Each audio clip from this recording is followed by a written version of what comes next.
Before we talk about this next story, I want to point this out. In 2018, the CDC had to cut 80% of its efforts to prevent global disease outbreaks because it was running out of money, going from working in 49 countries to 10.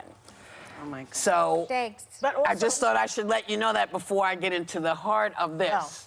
Which, and you can roll it back down if you want to, the other way, so I can see the top of it. Thank you. Welcome back.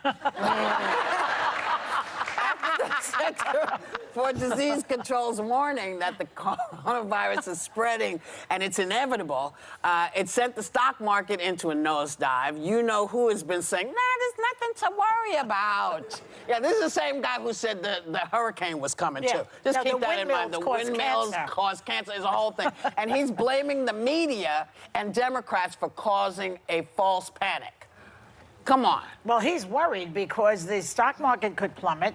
The Chinese, the Chinese American, economic situation could make a very bad situation in the Dow and a lot of industries, which could threaten his re-election. Yeah. And his new Medal of Freedom recipient, didn't he say this was no more? Limbaugh? No more than the common cold. Yeah. He needs to take a pill. A lot of Americans are getting more and more concerned about this virus. And one guy took to Reddit because he doesn't want to see his friend who just got back from a place where there was a coronavirus outbreak, even though the gentleman has no symptoms and doesn't seem to have an issue. But, I mean,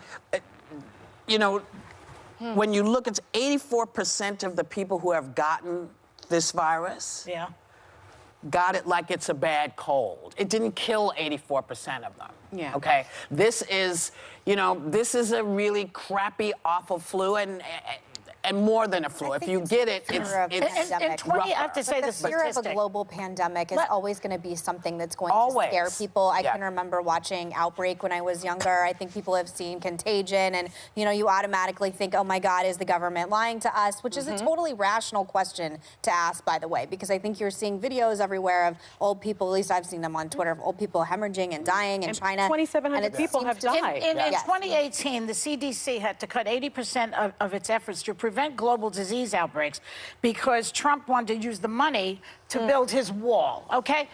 Let that sink into your heads as you're sneezing around town, well, I would prefer not to, I prefer not to politicize when people are dying in this way because you're on really the subway or whatever. Remember that when you go to the voting I don't like when Trump's politicized at all because, again, it's very dangerous, and I think people are very fearful. I have a lot of friends that are, we all live in New York City, at least everyone on this show does, and I think the idea of it coming here and us not being prepared is something that people have rightful fear about. Well, yeah. And that's the thing, I don't feel like this administration and our government has given us the information that is necessary, because at least there are now 57 confirmed cases of the virus in the United States. Do you believe anything they say, Sonny? They lie. Lies every day. And that's the problem. Many people don't have confidence in the government and the information that we are getting, and that's shameful. That's shameful. So part of the reason is because acting head, DHS acting head Chad Wolf didn't seem to be able to answer any of the questions that both the Republicans and the Democrats had for him.